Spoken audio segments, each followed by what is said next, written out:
l'inconvénient fait partie du choix de départ, c'est-à-dire tu peux plus blâmer qui que ce soit.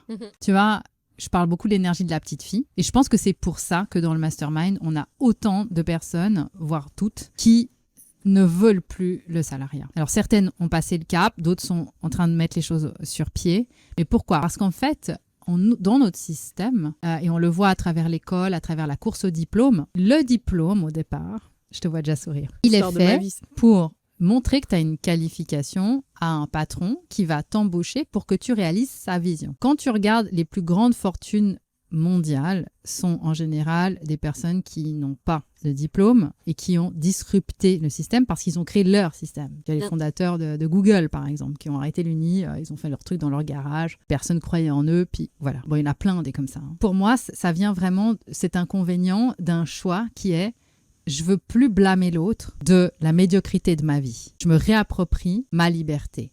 Et en fait, tant que tu as besoin d'avoir un méchant qui fait que ta vie est misérable, parce que tu dois te lever, faire un travail que tu n'aimes pas, ou ton patron est méchant, etc., tu te prives de la liberté de te tromper, la liberté d'échouer et la liberté de réussir. Parce qu'il y a énormément de peur. La liberté fait peur, tu vois.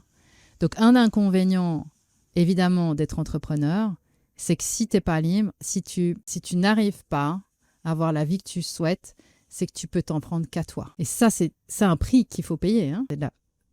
Donc, c'est très important, quand on veut se lancer, d'avoir une personne qui nous accompagne pour nous rappeler les fondamentaux, toujours, et de bien travailler son état d'esprit parce que c'est 80% de ta réussite. Donc, pour moi, l'inconvénient, c'est ça. Il n'y en a qu'un, c'est celui-là. C'est que tu ne peux plus blâmer les autres. Tu es seul responsable. C'est-à-dire que quand tu es entrepreneur, les échecs, c'est de ta faute et les réussites, c'est grâce à ton équipe. C'est ça, être un bon leader. Et les avantages, ils sont infinis dans le sens où tu n'as pas de limite. La seule limite qu'on a, c'est notre mental. C'est notre perception de ce qui est possible ou pas. Mais moi, je peux que conseiller aux femmes déjà prendre une décision forte en elles. Est-ce que j'ai envie aujourd'hui de continuer d'œuvrer pour réaliser la vision de quelqu'un d'autre ou est-ce que j'œuvre pour ma vision? Parce que la pire des choses, c'est de vouloir une vie sans avoir compris le prix à payer de cette vie et si elle nous correspond.